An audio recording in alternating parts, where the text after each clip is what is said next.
poco más rústicos de escribir a veces, pero que tienen una eficiencia enorme. Es decir, para que se den cuenta, los sistemas operativos están escritos en el lenguaje C, digamos. Entonces, o C++, o toda una variación que hubo en el medio, ¿no? Entonces, lo que vamos a ver es cómo, con el objeto de fomentar la comunicación, se desarrollaron estas librerías, y el objetivo es que esos procesos, un proceso maestro que inicia la sesión, se comunique con procesos esclavos, que son los que le van a ayudar a lograr el objetivo. ¿Cuál es la idea? La idea es esta, ¿sí? Tenemos un gran problema y lo vamos a dividir en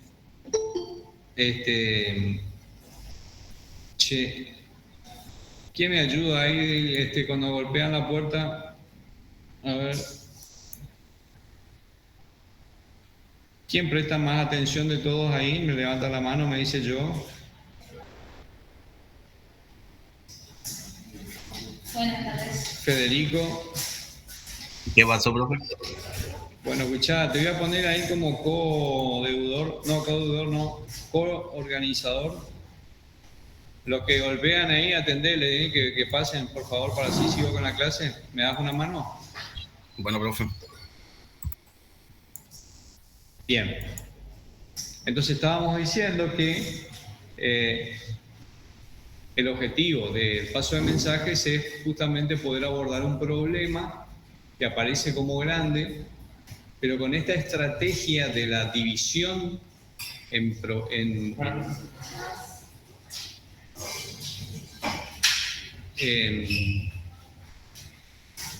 saludan y me bloqueo, ¿sí? El que llega tarde, calladito la boca nomás, ¿sí? A partir del viernes que viene, ¿viste? Ahí está, el otro profesor también. ¿Cómo estás? Bueno, vuelvo a arrancar por tercera vez, ¿sí? El que saluda acá le tiran con un mouse. Bueno, la idea entonces es, de estas librerías, es el poder abordar un problema que aparece como grande, dividirlo en pequeños objetos que van a dar solución a ese problema en conjunto. Y en conjunto quiere decir van a estar comunicados entre sí, van a estar sincronizados. Igualmente tenemos que mantener la idea de que no todos los problemas se solucionan con paralelismo. Ya lo vamos a ver. ¿Qué tipo de problemas resuelve la computación paralela? O sea, ¿qué estamos viendo con MPI? Esto, ¿sí? Computación paralela. La computación paralela existe, tiene una gran cabida en el ambiente de computación, está ávido de obtener programadores que se dediquen a esto. Se utiliza mucho en el ambiente de investigación, se utiliza mucho en el ambiente en que tenemos que correr código, ¿sí? Que usa muchos datos. Muchos, cuando hablo muchos, imagínense una montaña llena de datos, los cuales hay que experimentar, o una búsqueda, ¿sí? Una multiplicación, le tengo que aplicar una ecuación, alguna cuestión matemática. ¿Por qué? Porque el problema que estoy queriendo resolver tiene resultados que son valores muy finitos, muy chiquitos. Entonces lleva mucho tiempo físico de resolver. ¿Qué quiere decir esto? Ese gran problema lo dividimos en pequeños problemas y el paralelismo para eso nos va a ayudar a solucionar cuestiones que con una sola CPU tardaríamos años, o cuando lo logremos el resultado ya no nos sirve para nada. Permite abordar problemas de orden y complejidad mayor con expansión y escalabilidad. Permite ejecutar código de manera más rápida, o sea, se acelera la obtención del resultado. en menos tiempo. Ofrece mejor balance y rendimiento y costo que la computación secuencial. Hay algún tipo de ventaja que se le atribuye y tiene que ver con, por ahí, de que los programas se complican un cachito al momento de escribirlos. O sea, me tengo que aprender a programar con esa librería y nada más, ¿no? Es como cualquier otra librería que las que acá estuvimos usando hasta ahora. Puede llegar a haber retardos que tienen que ver con esa sincronización. ¿Por qué? Porque estamos hablando acá, gente, de sistemas de computación que hoy, nuestras computadoras, ¿cuántos cores suele tener? 8. Sí, 16, la más guapa por ahí. Sí, estamos hablando de computadoras que tienen cientos de miles de cores. Entonces, ¿cuál es el objetivo? ¿Dónde está el chiste de esto? En que cada uno de esos cores se dedique a realizar en forma paralela la búsqueda sobre ese objeto de datos que fue dividido en esos n cores. Imagínense, ¿no? Si tengo 100.000 cores que están haciendo una búsqueda en el mismo tiempo, instancia de tiempo, está más que claro que el dato lo voy a recuperar más rápido, ¿sí? A que se haga una búsqueda secuencial desde el primer elemento hasta el último. Cuando lo encuentro, repito, el resultado ya no me sirve. Estoy buscando, por ejemplo, un número de patente, no sé, alguien de la policía pide un número de patente, ¿dónde está? Si me tardo más de una hora, ya no me sirve, ya pasó, el tipo se fue, se escondió, cambió la patente, la tengo que devolver ahí en 5 minutos. Entonces imagínense ese ejemplo para decir, mirá, ya tengo que encontrar alguna combinación de algún fármaco para que dé contra alguna situación médica, ¿no? Entonces, la computación paralela, gente, vive en ese escenario. También es un despertar para que muchos de ustedes piensen o revisen o mejoren su posible futuro como programador. Porque acá hay mucha, es una ventana muy abierta y muy amplia para poder trabajar. Es decir, aquellos programadores que manejan un Python, que manejan un lenguaje C medianamente, algo de Fortran, en realidad nosotros nos dimos cuenta que cuando aprendimos lógica y entendimos esto del razonamiento y el lenguaje un poco, medianamente uno lo acomoda, ¿no? O sea, me da 15, 20 días, 2 meses y te hago un par de cositas con él. Bueno, ¿qué quiere decir esto? Que la aplicabilidad de este tipo de código es bastante diferente a lo que veníamos haciendo hasta ahora. Entonces también les quería mostrar esta extensión del tema 4, paso de mensajes, sockets, como una alternativa, ¿sí? No sé si hay alguna pregunta hasta acá, venimos bien. Machine Learning y Data Science usan esa metodología junto con Data Warehouse. Exactamente, son tecnologías que se acoplan, porque esto específicamente es la búsqueda. Depende del modelo matemático que vos vas a usar para resolver el problema, ¿no? Porque pensá un poco así, ¿no? Cuando uno dice, mira, este es mi problema, a ver, esto es un problema matemático de este tipo. Por ahí tenemos que ser claros, nuestra matemática no es lo suficientemente buena, profunda para eso, pero se puede mejorar eso. Este es un trabajo que se desarrolla en forma, mejor dicho, interdisciplinaria. El computólogo tiene que juntarse con el físico y el químico para que la matemática del físico, que es 100 veces mejor que la nuestra, no 2 veces, 100 veces mejor que la nuestra, te diga cómo es el camino de la solución lógica. ¿Y nosotros qué le tendremos que aportar?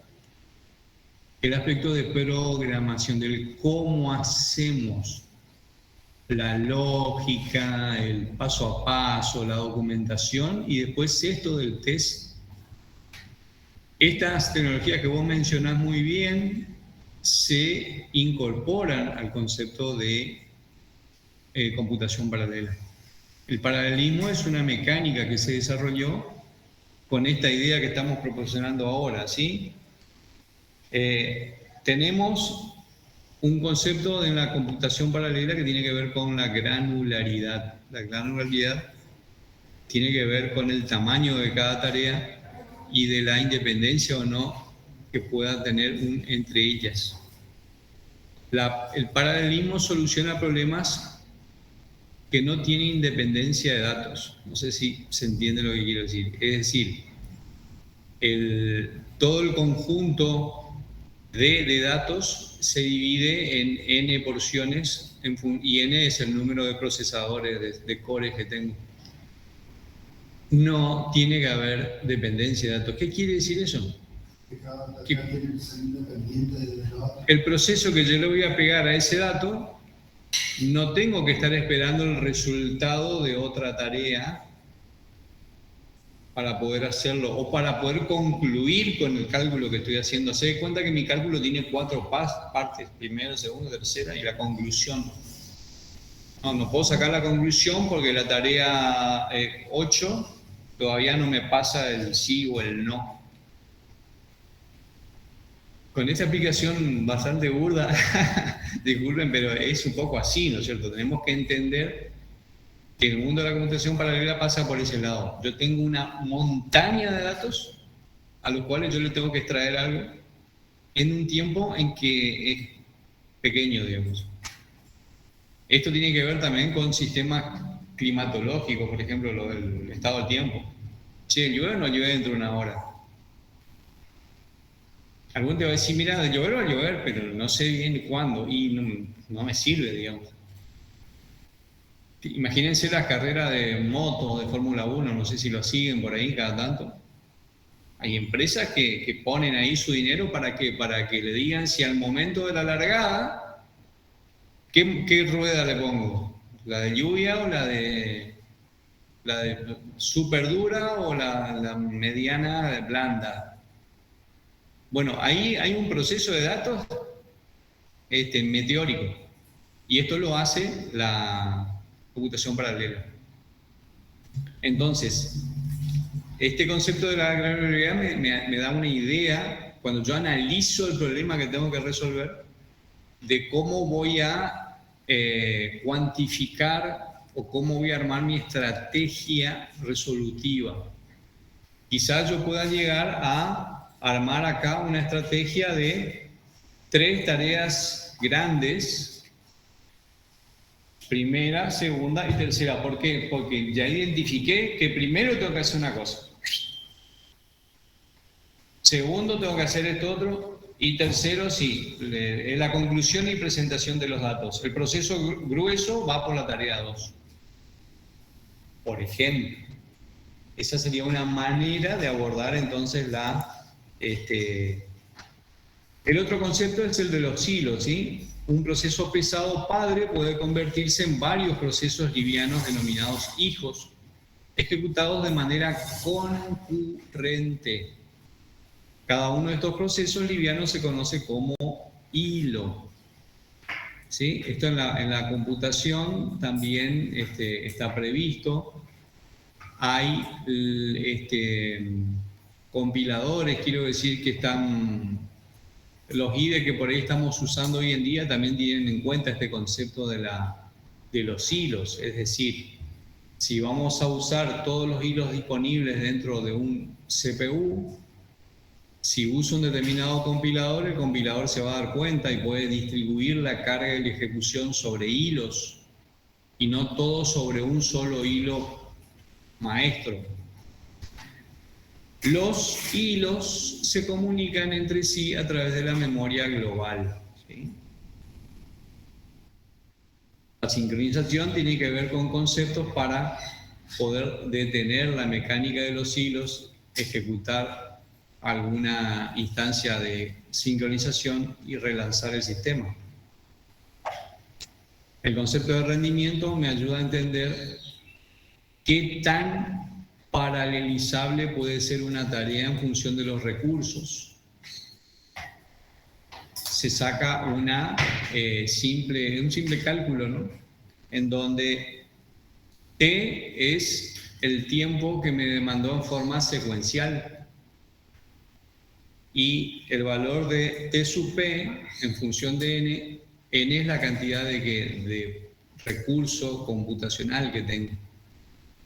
Entonces, eso me va a dar una idea que si yo hago mi cálculo con 10 procesadores, me va a dar un tiempo.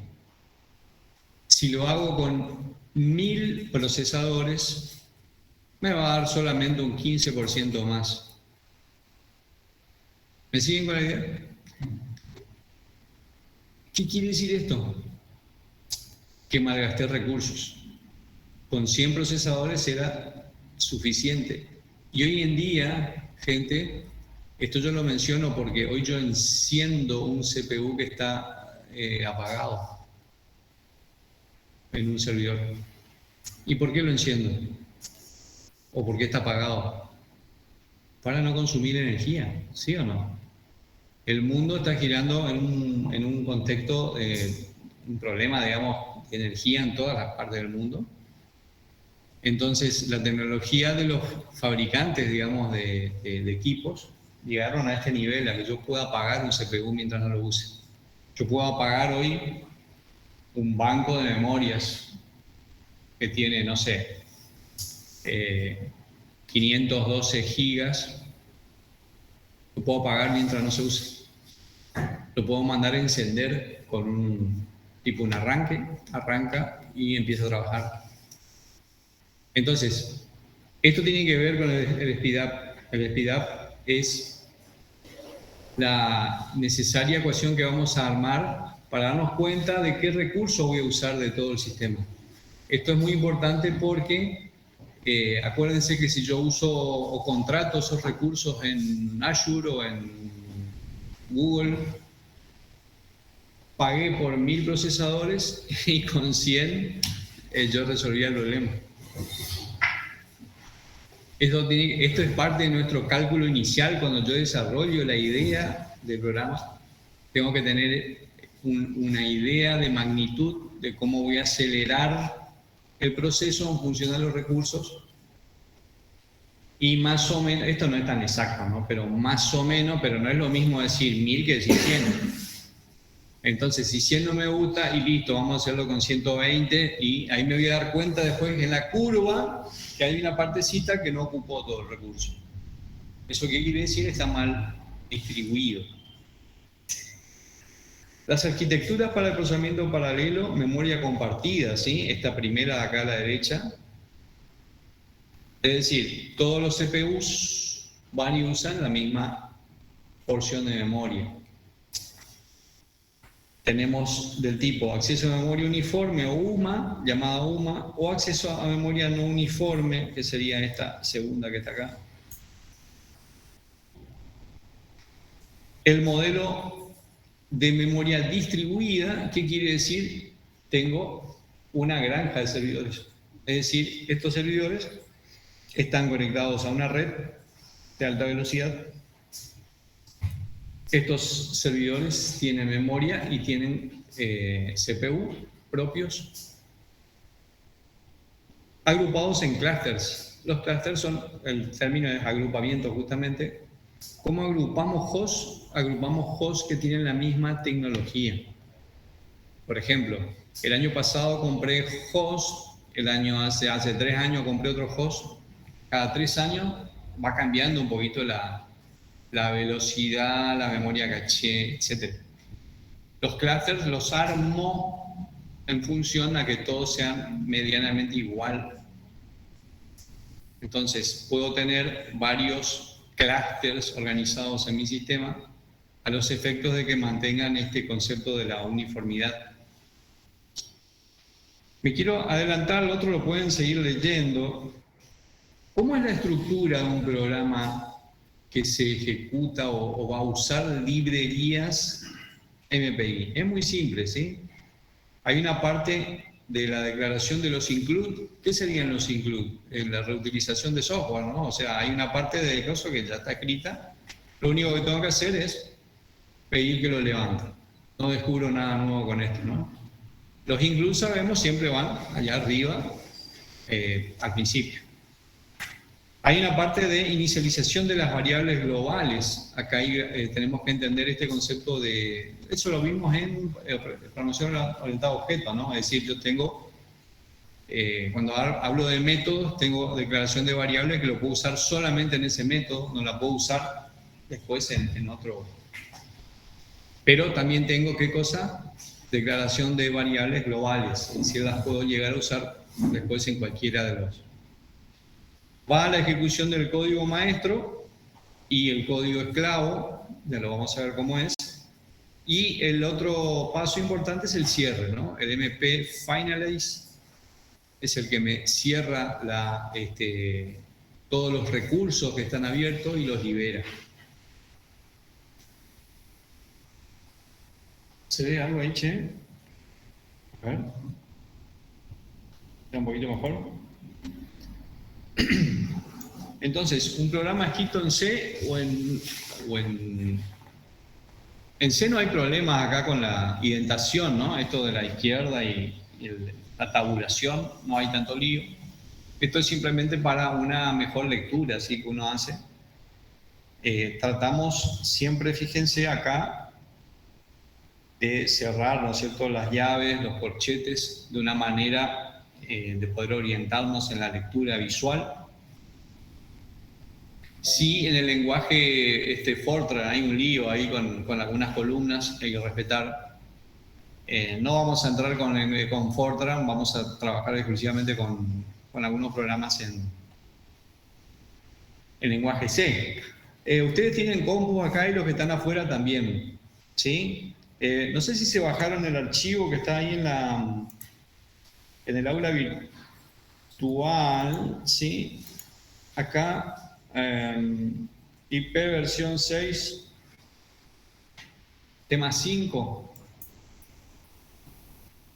Lo abren. Hay una parte 1 y hay una parte 2. La parte 2 tiene que ver con esto de paso de mensajes.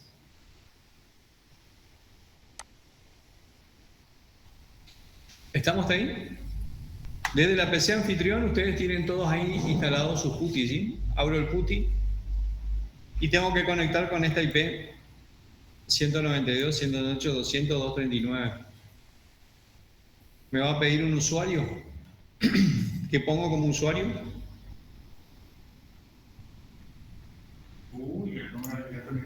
Muy bien, ¿sí? No es U, L, U, no ponga cualquier cosa, ¿sí? La letra U, ya por el lío que tuvimos el otro día, que no le gusta crear una cuenta que empiece con un número, ¿sí? Los que puedan hacerlo ahora, que ya lo van haciendo, mejor todavía, ¿sí? Me parece que es más llevadero, así no se aburren tanto. Acá levanto el PuTTY, ¿sí?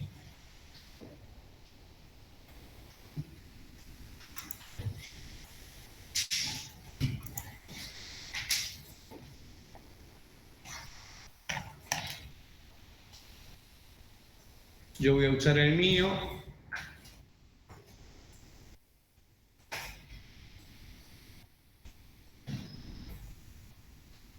$4.57.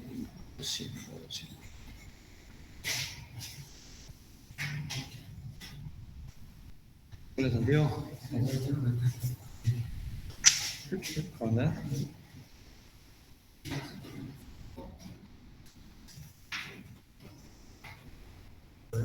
¿Bien? ¿Vos?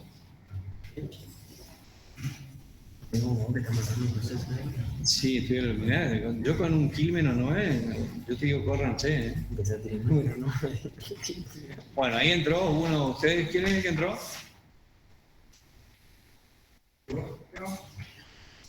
¿Cómo se llama yo? ¿Cómo se llama yo? ¿Y tu nombre? Diego, perfecto, Diego. Ahí está Diego, ¿sí? Nos metimos. ¿Por qué me doy cuenta? Esto es Linux, ¿sí? Este es un servidor que tenemos ahí. Ustedes están metidos despacito. Me gustaría verlo ahí. ¿Cuál es la contraseña?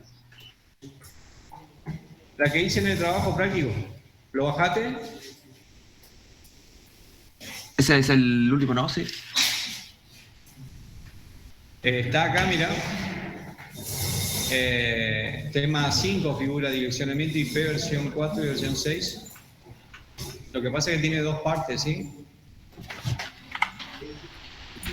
Acá está la seña, ¿sí? Bueno, escuchen, para ponernos de acuerdo nada más.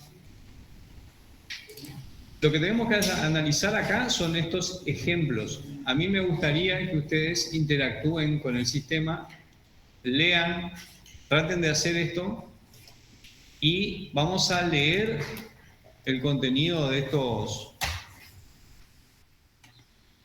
Háganle paso a paso que se les pide ahí, por favor, ¿sí? Respetemos eso, respetemos de crear la carpeta, copiar los archivos. Tengo un programa, vamos a mirar uno nomás, el hello.c. ¿Por qué? Porque esto tiene que ver con esto de la escritura, ¿no? Yo voy a escribir el programa en lenguaje C con un editor de texto. Lo puedo hacer con Notepad, lo puedo hacer con cualquier editor el que más me guste.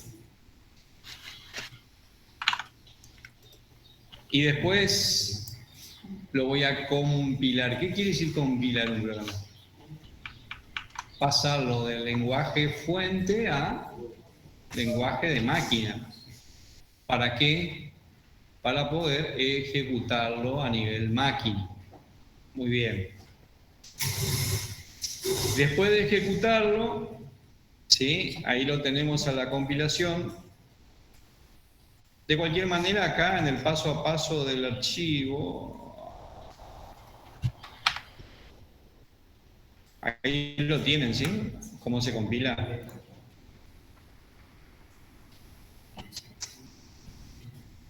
En el paso a paso está cómo se compila. Lo que yo tengo que mencionar es que lo tengo que compilar, no me tiene que dar error, y después lo voy a ejecutar, y después vamos a analizar los resultados que nos da, porque esta es la parte interesante. ¿Para qué NAET es lo que estamos viendo, profesor? Pues no entiendo nada, ¿no? ¿Sí? Es muy importante que razonemos lo que está ocurriendo ahí en ese sistema, y es la parte que nos interesa. Entonces, edición y compilación de un programa. El proceso de comunicación se realiza con dos primitivas ahí. MPI send y MPI receive. Si ustedes ven acá el ejemplito, bueno, el ejemplito no tiene ninguna de las dos, pero sí los otros ejemplitos que están ahí adentro. ¿Esto qué quiere decir? Son las primitivas que vamos a usar para comunicar procesos. El proceso maestro va a mandar con MPI send mensajes al proceso esclavo. El proceso esclavo se va a encargar de ejecutar el código. Y con MPI receive le vamos a obligar al proceso hijo que nos devuelva el resultado que él encontró.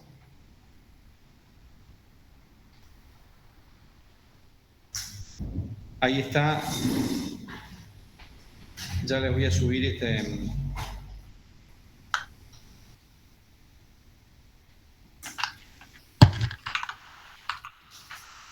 ¿Hay alguien que tiene ahí prendido el micrófono? Si lo puede apagar, por favor. No sé si sos vos, Udrián.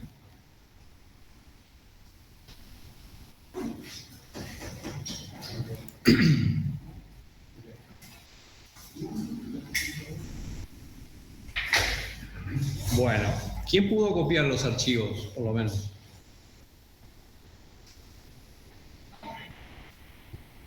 Diego, ¿pudiste copiar? ¿Qué hay que hacer ni bien hago un login ahí? Acá, ¿sí? ¿Dónde estoy parado? Este archivo después lo tienen que... Esto es como siempre, ¿no? Captura pantalla, copio, pego y... PWD, ¿para qué me sirve? Sí, estoy como usuario ahí. PWD. ¿Qué me informa el PWD? La carpeta donde estoy trabajando. ¿Por qué? Porque me está diciendo qué cosa. Que me mande a dónde. Ah, que haga un ls-a. ¿Qué hace el ls-a? Me muestra todos los archivos que tengo, inclusive los ocultos. Me gustaría que hagan un cat. ¿Ustedes ven esto? O si no, agrando, ¿eh? A ver, che. Le voy a agrandar un cachito más.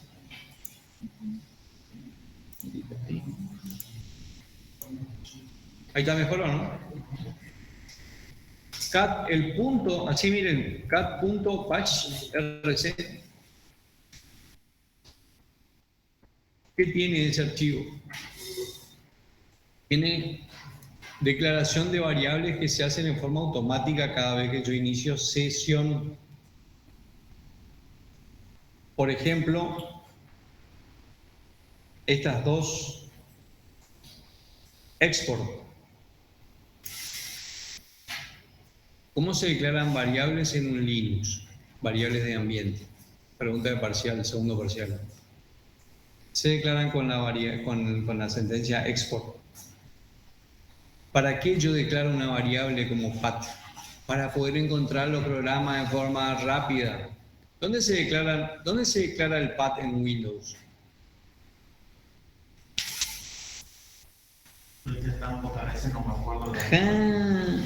En el sistema de archivo puede ser. Acá mirá en sistema.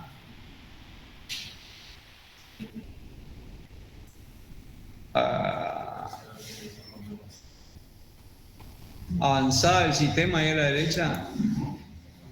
¿Me siguieron, no? Sí. En entorno de variables, sí. El entorno de variables. Hay alguien que tiene el Linux, el Windows trucho, ahí tiene un japonés o un...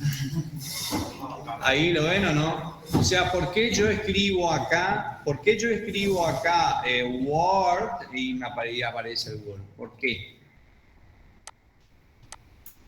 Por esto, chicos. Porque está declarado ¿dónde? En el path. La variable path es la variable que tiene todas las carpetas donde deben haber programas.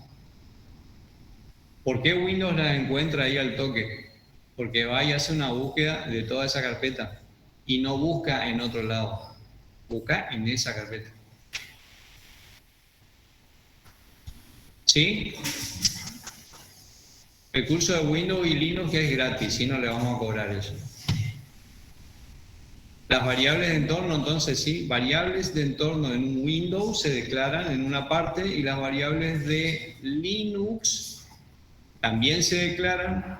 El archivo .bash.rc, que yo ya les copié, todos tienen ahí en su carpeta el archivo.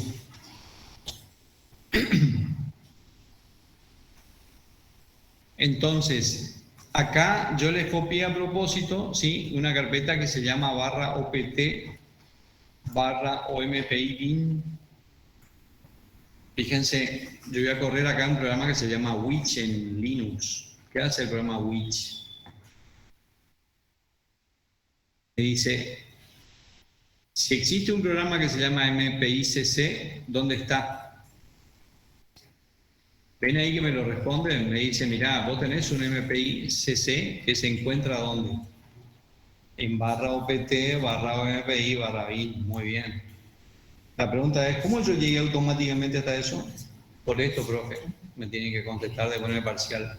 Porque yo declaré con export esa carpeta dentro del .bashrc.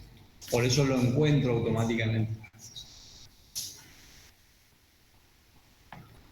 Fíjense, vamos a hacer este ejercicio, ¿sí? Acá miren. Eco, variable pesos, PAT. ¿Qué me muestra? Eso es ver una variable de sistema, ¿sí? La variable que se llama PAT. ¿Qué pasa si yo ahora hago un export? ¿Qué debería pasar acá si yo hago un export sin el OPT o MPI bin? Ay, José, ya es viernes y mi hermano lo sabe. Ahí está. Hago un export así, sin el OPT o MPI bin.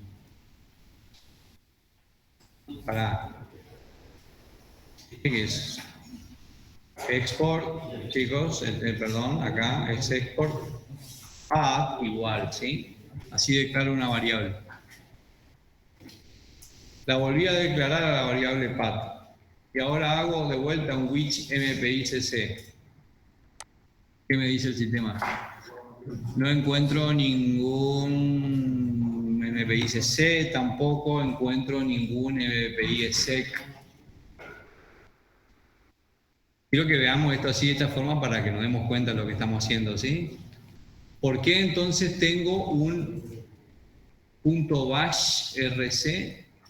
Para que en forma automática todos los días, cada vez que yo entro al sistema y salgo, ¿qué hace acá abajo las últimas 3 líneas? Me exporta variables que yo las necesito tener declaradas para encontrar los programas.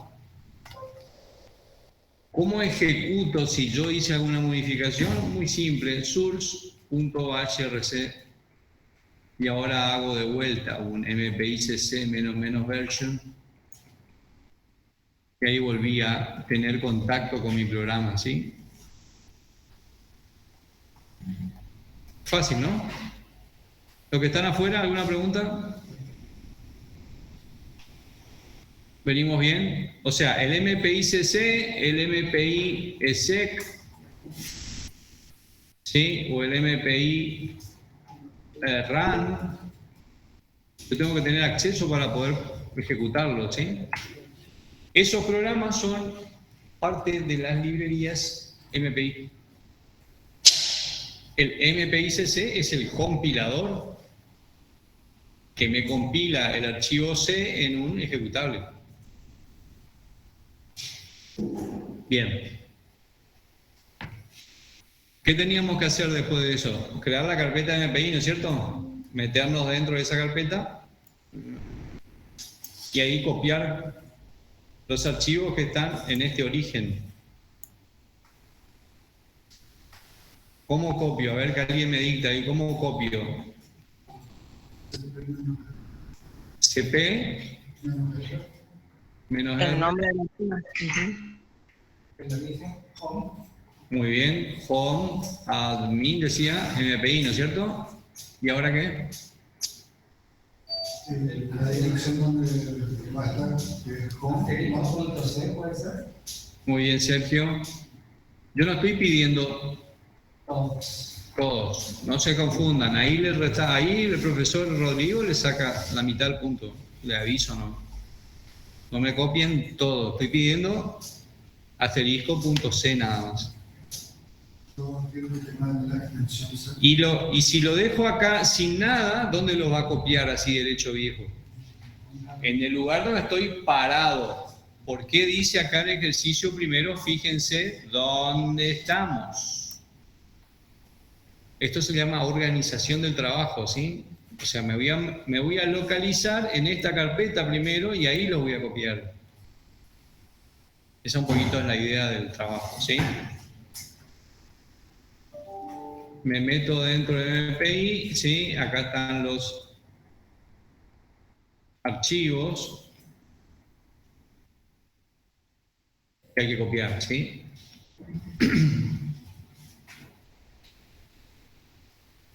Nada, y ahí empiezan a trabajar con esto, ¿sí? El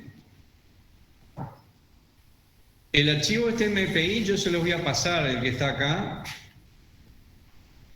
Acá donde dice ejemplos, simplemente está impreso el ejemplo que tenemos ahí en esa carpeta. Y acá después tenemos un ejemplo con una descripción. ¿Para qué está esta descripción? Esto alguien lo hizo antes de hacer el programa, ¿se entiende o no? O sea, aunque muchos de nosotros primero hacemos el programa y después hacemos la descripción, o no hay de esto de acá. Es decir, primero tengo que descomponer el problema, ¿no? El paso a paso que tengo, la lógica que tengo que... para no cometer errores, ¿sí? No trabajar al cohete o no hacer trabajar a un compañero al cohete. Hago esto, ¿sí? Para ese ejercicio, por ejemplo, de la búsqueda secuencial, alguien dijo, che, ¿cómo hacemos una búsqueda en lenguaje C para que busque cosas así de esta forma? Eso, que está ahí, que lo vemos acá en la pantalla, es ese paso a paso. El ejemplo 2 es una búsqueda binaria. Escúchame, acá este sería, te voy a insertar acá para no olvidarme después. Este sería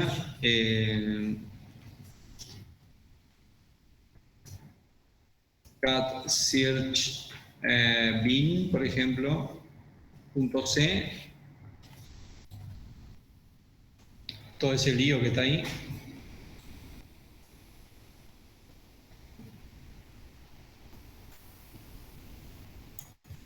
Esto es búsqueda binaria, ¿sí? Y el otro es el insertar acá. El otro es bin sec.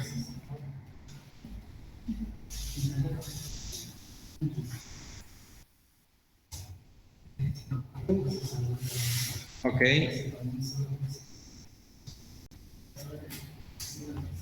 Y también tenemos uno que se llama suma, ¿sí? Que hace ese programita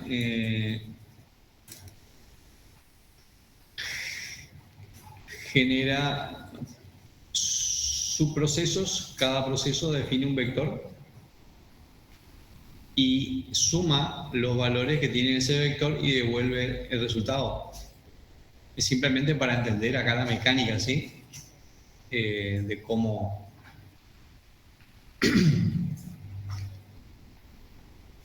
Bueno, ¿qué hora es, che? El proceso 3 y 4 es el mismo, ¿cierto? ¿Perdón? El proceso 3 y 4 es el mismo. ¿De cuál me estás hablando, El Sergio? ejercicio de la que hay que ejecutar. A ver acá, ¿dónde decís? El 3 y el 4, sí. ¿Qué se observa? No me di, no. Yo tengo que observar algo ahí, ¿sí? Eso le toca a ustedes. El procesador que usa. Escúchame, háganlo, ¿sí? Después preguntamos. A uno por uno elegimos. El que no hizo dentro de 15 minutos paga la docena de facturas. ¿Qué hora es? Son 6 menos 10, ¿sí? 15, 20 minutos. Para los que están afuera y los que están acá adentro, hagamos este ejercicio, esta parte, ¿sí? 15, 20 minutos, media hora máximo. Sugiero que sigan el paso a paso, que lo hagan y que anoten ahí las preguntas que no entienden ahora y las resolvemos en un ratito, ¿sí?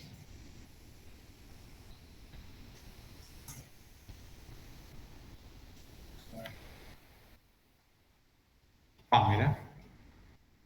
El día conectado.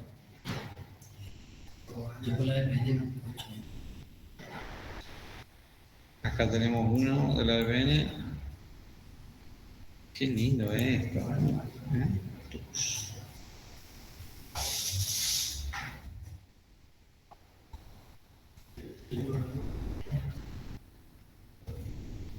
Sí, yo me voy un ratito a la reunión arriba y ven. Bueno, pero... ¿Y se puede empezar? Me voy arriba. Porque me van a retar.